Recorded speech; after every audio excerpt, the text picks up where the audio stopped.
What's going on, guys? It's Jimmy here with your second stimulus check update and related news report. What's going on? It's a beautiful day here in Ohio. As we're going into the weekend of a big week coming up, we have some brand new shocking data in that we're going to go over here in just a second, along with what is going on with the second stimulus check and the path forward, what to expect. Don't forget to give this video a like down below. And if you're new here, make sure to subscribe. It's completely free to do so. This way you won't miss out on new updates. Well, you know how they say it's always darkest before dawn? Well, that just happened and actually kind of got a lot worse. New positive virus cases take a steep increase of over 25% higher than our previous all-time high. Yesterday's data is in 280,000 people in just one day test positive for the virus. Our previous high was 230,000, 225,000 the day before. We jumped all the way up to 280,000 new people in just one day. That means we're nearing 300,000 new people every single day as this trend, look at this trend line, it's not looking good. And honestly, it's not just new positive cases, new people testing positive, but deaths also are at an all-time high. We hit a new all-time high just a few days ago with 3,157 people in just one day. We're now at about 3,000 people per day. And yeah, the same trend here is just going higher. In comparison, this is more than 9/11 and Pearl Harbor every single day happening with about 3,000 people per day. Luckily, the vaccine was approved late last night, and they will begin shipping right away. We may start to see it as early as Monday, where states are started to expect to receive up to 3 million vaccines this week alone and start distributing them right away to the high-risk elderly and the frontline hospital workers first. The problem is the mass amount of Americans, the majority of us, are not going to even be able to receive the vaccine if we wanted to well into 2021, possibly several months into 2021 before the average everyday person even has the choice to take the vaccine or not. And that's why we still need much more stimulus, because the recovery is likely going to take all of it next year for our economic recovery to even get close to the point of where it was, for people to want to start trusting that they can travel again, that it's actually safe to go out, safe to take their children out and their parents out. You know, my parents are in their 70s, and I have a 2-year-old child, so I definitely feel it on both sides of the spectrum. And that's why it's really good news that we're seeing both Senator Bernie Sanders from the Democrats and Republican Senator Josh Hawley step up and say that they're going to shut the government down. Next Friday, the government will shut down if they don't get an extension, basically a continuing resolution or a government funding bill, which has said that they have to have a stimulus bill attached to that. They're saying that they're going to shut the government down and get enough support to not vote yes on any more government extensions if there's not a $1,200 stimulus check in the next packet, which needs to happen within the next few days. Let's hear from some Congresswomen on what is going on with the stimulus package. Because they have not centered and prioritized the American people. If they can approve a $740 billion NDAA package, then we should be providing direct relief to the American people. And that is in the form of cash, reoccurring payments. At this point, they're not even stimulus payments. They are survival checks. Americans under the weight of unprecedented food insecurity, unemployment, an eviction tsunami that is looming, all in the midst of a pandemic. When I ask them, if we get this cash to you, how will you spend it? They say for diapers, for insulin, for inhalers, for rent, for groceries.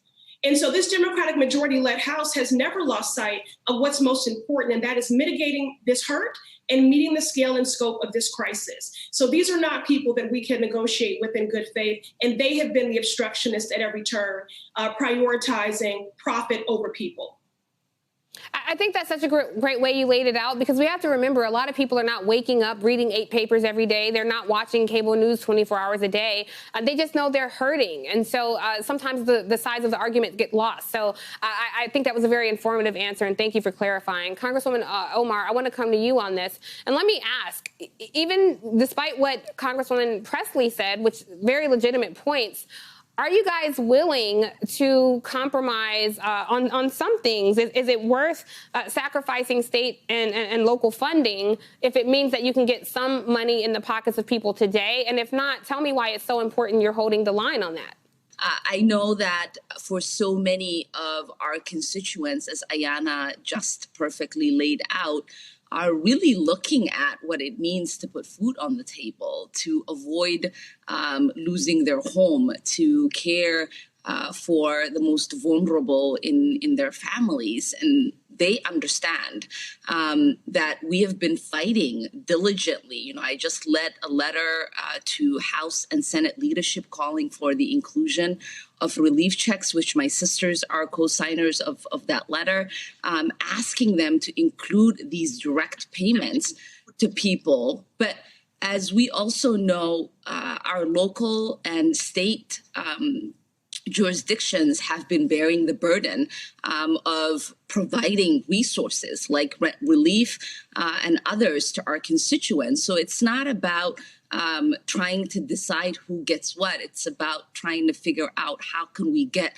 the most to the people that need it, and local and states have a part in that. And I should say that local and state funding will impact frontline workers. And so it's a big deal for the Republicans to ask for you guys to make that trade-off. I completely get it. So what are our paths forward for the next upcoming several days when they have to pass now a bill by this coming Friday? And we have this new standalone bill from Bernie Sanders from the Democrats and Senator Hawley from the Republicans, who are co-authoring this $1,200 stimulus package. There's two of them. There's a $1,200 stimulus bill that's by itself, just a $1,200 stimulus bill, and then there's also a $1,200 amendment, which they can add on to either of the $900 billion bills. The two $900 billion bills are what we need, but does not really address the amount of stimulus checks that need to be done there. The first $900 billion bill, that's $908 billion, has a $300 per week unemployment extension for 4 months. The retroactive part has really been up in the air. There's been talks of some retroactive going back to December 1st. There's been Republicans that are saying they don't want any retroactive because they can save money by doing that. Yeah, I know. They want to save money by not helping the people out. You figure that one out. Also in this bill is both $900 billion bills have $25 billion of rental assistance, $4 billion of student loan forgiveness, $25 billion also for food assistance, WIC programs, SNAP programs, and new food programs that you might be able to receive money from to help you buy food, in addition to that rent assistance, which will help you pay your rent. But the first $900 billion bill has a $300 unemployment payment per week, $300 per week, $1,200 per month, but no stimulus checks. Then we've seen a weird bill from the Republicans that said, okay, we'll take away that $300 per week for unemployed people, and we'll instead give a $600 stimulus check to everybody who qualified for the first stimulus check, $600 one-time payment, and a $600 one-time payment to children. And that is really when we started to see the large outcry from both Republicans and Democrats saying that the stimulus checks need to be at least $1,200 in this next package, and has been growing more and more support for this by the day. Senator Hawley and Senator Sanders say that they will grab enough of support and shut the government down if there's not a $1,200 stimulus check passed by this week, that they will not vote for any government continuation, and the government will shut down if they don't pass $1,200 stimulus checks for this week. So in this upcoming week, we could see one of several different scenarios. We could see one of the two $900 billion stimulus packages pass. Either of them would be good news. I mean, we still need to get money out for all sorts of different programs. States and cities need money to distribute the vaccine. We need money for the vaccine going forward. We need money for unemployed people. We need stimulus checks to the people. We need PPP money for small businesses that are going out of business in record numbers across the United States. And we've already seen about 20% of small businesses already go out of business. And that hurts all the people that work at these small businesses too, which is why we're still seeing over 1 million people every single week lose their jobs. New people every week, over 1 million people still to this day, which shows why we still need more support going forward. So this week, this upcoming week, we're going to probably see one of the two $900 billion plans. I would assume that they're going to approve this before the government shutdown. In addition to the amendment of the $1,200 stimulus check, which they're saying that has to be included. They can just attach the amendment on, or they could vote on the $1,200 stimulus payment all by itself that Senator Hawley has introduced, which basically he says that if they don't pass that, they're going to shut it down. And if they don't want to present it to the floor, he's going to go on the Senate floor and present it without Mitch McConnell's approval and go for an up or down vote that he can do in front of the Senate floor. The good news is if they pass this $900 billion, there's all these different buckets of money that you could receive money from that I will be walking you through how to claim these different buckets of money, like these state and local packages, state and local cities that are passing stimulus right now. San Francisco is looking to extend their renter protections and offer rental assistance in the city of San Francisco. In addition to that, there's all sorts of different programs here in California that have rent assistance available. San Mateo County, there's up to $700,000 available there. Alameda County, Redwood County, San Mateo County, Oakland, San Laredo. There's all sorts of different programs in California alone that have rent assistance available now. So if you're from that area, I suggest looking into those rent assistance programs right away. If you know of any other ones, comment them down below so our viewers will know about them. I will cover you in an upcoming video, your comment, to share that with the viewers. If you know of any other states, cities, or areas that have rent assistance, which can be up to $5,000, $6,000, a lot of our viewers have gotten. I will be bringing you more of these going forward. So make sure you're subscribed with the bell icon on. Our new videos come out at 10 a.m., 3 p.m., and 8 p.m. Eastern Standard Time.